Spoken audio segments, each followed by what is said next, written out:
12 ಜಿಲ್ಲೆಗಳಿಗೆ ಗುಡುಗು ಸಹಿತ ಮಳೆಯ ಮುನ್ಸೂಚನೆಯನ್ನು ನೀಡಲಾಗಿದೆ. ರಾಜ್ಯದಲ್ಲಿ ಫೆಬ್ರವರಿ 27ರವರೆಗೂ ಕೂಡ ಮಳೆ ಮುಂದುವರಿಕೆ ಅಲರ್ಟ್ ಮೆಸೇಜ್ ಅನ್ನು ರವಾನೆ ಮಾಡಲಾಗಿದೆ. ವಾಯು ಚಂಡಮಾರುತದ ಎಫೆಕ್ಟ್ ಅಂತ ಹೇಳಲಾಗ್ತಾ ಇದೆ ಕೂಡ 12 ಜಿಲ್ಲೆಗಳಿಗೆ ಗುಡುಗು ಸಹಿತ ಮಳೆಯ ಮುನ್ಸೂಚನೆಯನ್ನು ಕೊಟ್ಟಿದ್ದಾರೆ.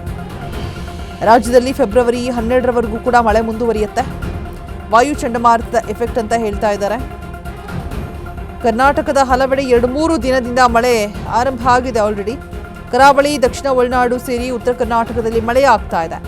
ದಕ್ಷಿಣ ಕನ್ನಡ, ಉಡುಪಿ ಮತ್ತೆ ಉತ್ತರ ಕನ್ನಡ, ಬೆಳಗಾವಿ, ಬೀದರ್, ಕಲಬುರಗಿ, ಗದಗ, ವಿಜಯಪುರ, ಕೊಡಗು, ಮೈಸೂರು, ಬಳ್ಳಾರಿ, ವಿಜಯನಗರದಲ್ಲೂ ಕೂಡ ಮಳೆ. ಕರಾವಳಿ ಜಿಲ್ಲೆಗಳಲ್ಲಿ 2 ದಿನ ಮಳೆಯ ಮುನ್ಸೂಚನೆಯನ್ನ ನೀಡಿದ. ರಾಜ್ಯದಲ್ಲಿ ಮಳೆ, ಕಾಡ್ಗಿಚ್ಚಿನ ಭಯ ದೂರ ಆಗಿರುವಂಥದ್ದು. ಬಿಸಿಲ ಬೇಗೆಗೆ ತಂಪೆರೆದಂತಹ ವರುಣದೇವ.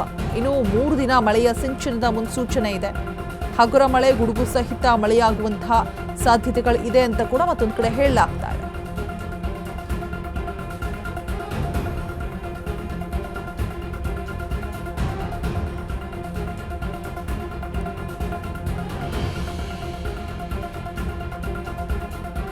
ರಾಜ್ಯದಲ್ಲಿ ಫೆಬ್ರವರಿ 27ರವರೆಗೂ ಕೂಡ ಮಳೆಯ ಮುಂದುವರಿಕೆಯ ಸೂಚನೆ ಕೂಡ ಕೊಡಲಾಗ್ತಾ ಇರುವಂಥದ್ದು. ವಾಯು ಚಂಡಮಾರುತದ ಎಫೆಕ್ಟ್ ಅಂತ ಕೂಡ ಹೇಳಲಾಗ್ತಾ ಇದೆ. ಆಲ್ರೆಡಿ ಕರ್ನಾಟಕದ ಹಲವೆಡೆ 2-3 ದಿನಗಳಿಂದ ಮಳೆ ಆಗ್ತಾ ಇದೆ ಕಂಟಿನ್ಯೂಸ್ ಆಗಿ.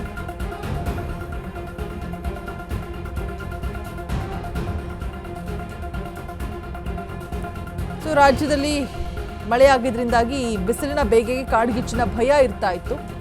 ಸೊ ಕಾಡ್ಗಿಚ್ಚಿನ ಭಯ ದೂರ ಆಗಿದೆ. ಓಕೆ, ಒಂದು ಸೇಫರ್ ಝೋನಲ್ಲಿ ಇದೀವಿ ಅನ್ನುವಂಥದ್ದು. ಬಿಸಿಲ ಬೇಗೆಯನ್ನ ನಿವಾರಿಸಿದ್ದಾನೆ ವರುಣದೇವ. 2 ದಿನಕ್ಕೆ ಎಷ್ಟು ಬಿಸಿಲಿದೆ ಅಂತ ಹೇಳಿದ್ರೆ ಒಂದು 2 to 3 ಡೇಸಿಂದ ಮಧ್ಯಾಹ್ನ ಆಚೆ ಕೂಡ ಹೋಗೋದಿಕ್ಕಾಗೋದಿಲ್ಲ. ಸೊ ಈ ಟೈಮಲ್ಲಿ ವರುಣದೇವ ತಂಪೆರೆದಿದ್ದಾನೆ.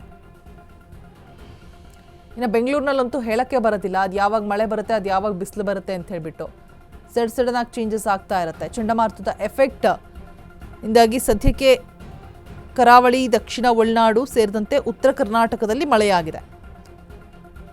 ದಕ್ಷಿಣ ಕನ್ನಡ, ಉಡುಪಿ ಮತ್ತೆ ಉತ್ತರ ಕನ್ನಡ, ಬೆಳಗಾವಿ, ಬೀದರ್, ಕಲಬುರಗಿ, ಗದಗ, ವಿಜಯಪುರ, ಕೊಡಗು, ಮೈಸೂರು, ಬಳ್ಳಾರಿ, ವಿಜಯನಗರದಲ್ಲಿ ವರುಣದೇವ ಅಬ್ಬರಿಸಿರುವಂಥದ್ದು.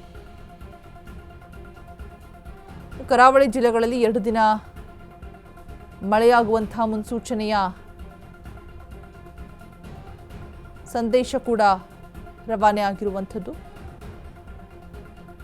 ಸದ್ಯಕ್ಕೆ ಕಾಡ್ಗಿಚ್ಚಿನ ಭಯ ಏನಿಲ್ಲ.